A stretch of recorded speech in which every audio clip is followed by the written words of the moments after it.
मी खरं तुम्हाला तळमळीनं सांगतो, तुम्ही डिवचूच नका. तुम्ही सगळा महाराष्ट्र जरी एकीकडून केला तरी एकट्या मराठा ताकद आहे पाडायची बी निवडून आणायची. लक्षात राहू द्या माझा शब्द तुम्हाला. तुम्ही फक्त मराठ्यांना तळतळायला लावू नका जास्त. तुम्ही विरोधात घालून मला माहिती आहे तुम्हाला महाराष्ट्रात अराजकता माजवायची. आता छगन भुजबळांना तुम्हाला महाराष्ट्र रक्त बंबाळ करायचं आहे आणि खुर्चीवर बसायचं. ती खुर्ची पचायची नाही तुम्हाला, आणि तुम्हाला ते पाप गोरगरिबाचा डोक्यावर घेतलेला बसू बी देणार नाही त्या खुर्चीवर. असल्या तळतळीटीनं तळतळाटाच्या खुर्चीवर बसून काहीच अर्थ नाही, काहीच. गोरगरिबांचे लेकरांचे काय हाल आहेत, आमचे लेकरांचे किती आत्महत्या झाल्यात, मराठ्यांची किती भयंकर वेदना आहेत, किती काळोखात मराठ्यांचे लेकरं लुटले गेलेत. त्या काळ्या कुट्ट अंधारात लेकरं ओक्साबोक्सी रडायला लागले. इतका भयंकर भविष्याचं त्यांच्या वाटोळं झालं. आणि तुम्ही त्याच्यावर जर फडणवीस साहेब राजकारण करणार असलात, तुमच्या विचाराला काय म्हणावं हेच कळत नाही आम्हाला. हे कोणते विचार आहेत तुमचे सत्तेसाठी? सगळ्या जाती आमच्या विरोधात घालायच्या आहे आणि सत्तेचा दुरुपयोग करायचा आहे. तरीही मराठा पाडू शकतो आणि निवडूनही आणू शकतो. पण तुम्हाला मी नाही यशस्वी होऊन देणार. तुम्हाला जाहीर चॅलेंज आहे माझं. तुम्हाला तर यशस्वीच नाही होऊन देत. तुम्ही किती विरोधात घाला आमचे. आणि विरोधात जाणाऱ्याला सांगतो, तुमचे जात तुम्ही कसे मोठे करणार आहेत? जर त्यांचं ऐकून स्वतःचे गोरगरिबाचे जात तुम्ही संपवणार असाल तर काहीच अर्थ नाही याला, काहीच.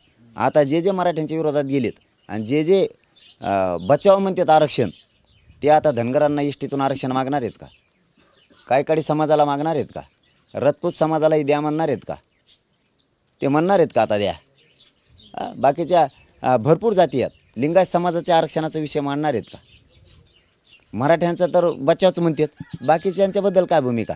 का नुसतं फक्त तुम्हाला पुन्हा त्यांचीच गर्दी जमवायची, गोरगरिबांची वाद लावायचा? फडणवीस साहेब, तुम्हाला कितीही प्रयत्न करा, तुम्ही चुकीचंच पाऊल टाकताय हे मान्यच करा. तुम्ही चुकीचंच पाऊल टाकताय. भाजपात एकही सामान्य मराठा राहणार नाही. तुम्ही जर इतका अन्याय मराठ्यावर करायला लागलात, तुम्ही इतका धनगर समाजावर जर अन्याय करायला लागलात, एकही मराठा भाजपमध्ये सामान्य राहणार नाही. ते माकडं मुकडं राहते ना आमचे 10-5.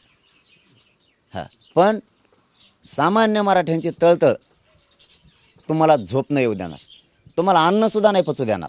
हो, कारण तळतळ काय असते, तळतळाट काय असतो ना, गावखेड्यातल्या मायबापाला विचारा लेकराची तळतळ काय असते. जर ॲडमिशन नाही मिळालं, त्याचा नंबर हुकला, त्याचं 1% नोकरी गेली, त्यांना तळतळ विचारा तुम्ही. तुम्हाला नाही कळायची ती, आणि तुम्ही कळून घेणार बी नाहीत. कारण शेवटी संस्काराचा भाग आहे.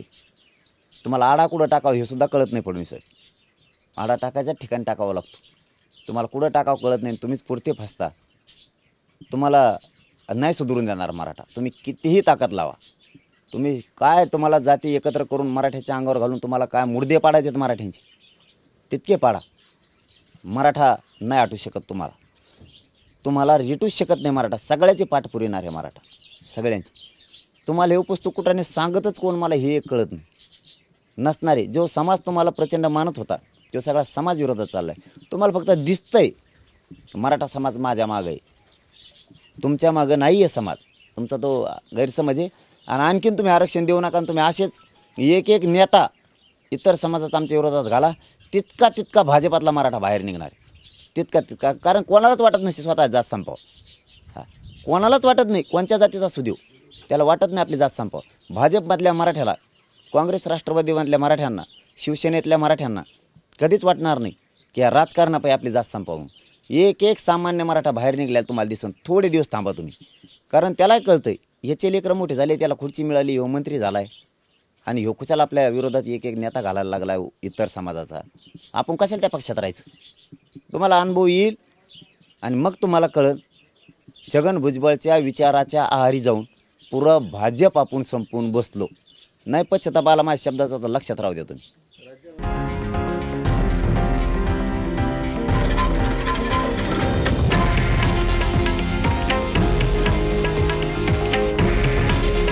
हे आहे देशातील नंबर 1 न्यूज नेटवर्क आणि आपण पाहत आहात TV9 मराठी. काळजी तुमची, हित महाराष्ट्राचं.